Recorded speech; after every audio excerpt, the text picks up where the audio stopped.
তুমি মুসলিম? জি আঙ্কেল। ও কি জানে না তুমি খ্রিস্টান? একজন মুসলিমকে বিয়ে করবে তুমি? বাবা, আমি ইসলাম ধর্মে কনভার্ট হব। কি বললে?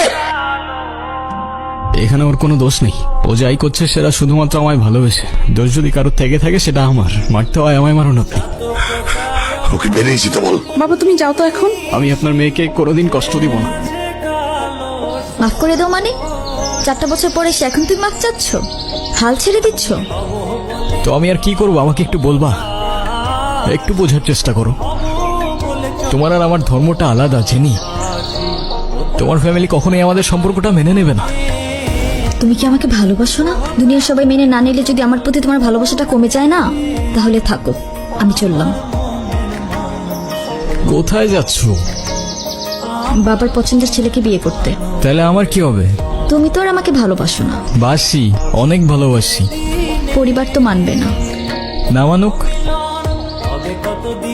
সমাজ কি বলবে? সমাজের বাইরে চলে যাব।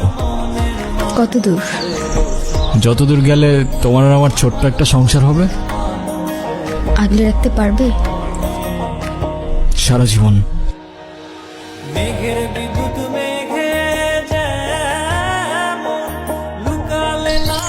হ্যাঁ বলো। কোথায় আছো তুমি? এই তো বাজার করে বাসায় যাচ্ছি। কেন?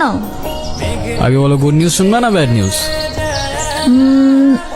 ব্যাড নিউজটাই আগে শুনি। ব্যাড নিউজটা হচ্ছে তোমার এখন থেকে মাঝে মধ্যেই বাজার করতে হইতে পারে। কেন? কারণ গুড নিউজটা হচ্ছে নতুন চাকরিতে তোমার হাজবেন্ডের কাজের অনেক চাপ থাকবে এখন থেকে। কংগ্রাচুলেশনস। কিন্তু স্যার, আমি আর বাজার করতে পারবো না। যত রেটি হোক না কেন, বাজার কিন্তু আপনাকেই করতে হবে। কেন, কি হয়েছে? আরে ধুর, আমি একদমই দামাদামি করতে পারি না। আজকেও 150 টাকা ঠকে আসছি।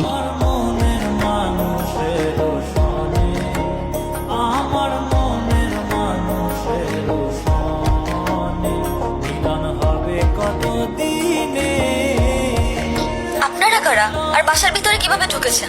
কারা বাসায়? হ্যালো?